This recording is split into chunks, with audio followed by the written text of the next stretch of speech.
In the heart of Nigeria, where the earth is rich and the forests are deep, there lies a village untouched by time, a place where the past whispers through the trees, and the spirits of the departed are said to walk amongst the living.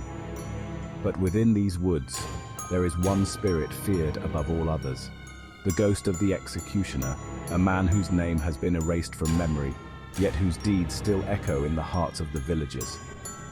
It is said that he hanged his victims here, beneath the boughs of a mighty tree, a tree that still stands today, twisted and gnarled, its roots drenched in the blood of those who met their end at the executioner's hands.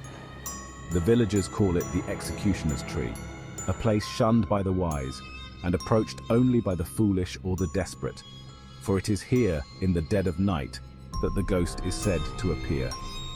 Once he was the village's instrument of justice, the executioner, who carried out the sentences of the condemned.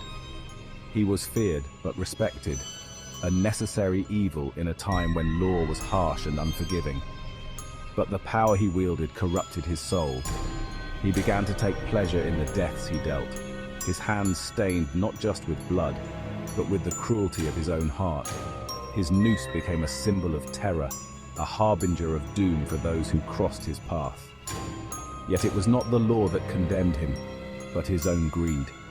He began to hang men not for their crimes but for gold, accepting bribes from those who wished to see their enemies dead.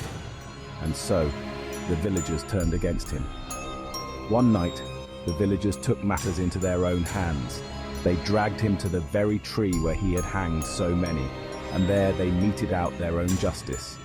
They forced the noose he had tied so many times around his own neck, and with a final act of defiance, they hanged him, leaving his body to rot in the place of his sins.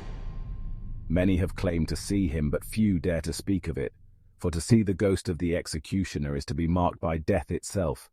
It is said that those who see him are cursed, doomed to die within the year, their fate sealed by the noose that still hangs from the executioner's tree. His spirit lingers still, trapped by the guilt of his sins and the vengeance of those he wronged. The forest is his prison, the tree his gallows, and the noose his eternal companion. And as long as the tree stands, so too will the ghost of the executioner, forever haunting the place where he met his end. And so the ghost of the executioner waits, until the next night, when the forest once again comes alive with the whispers of the past, and the sins of the dead seek justice among the living.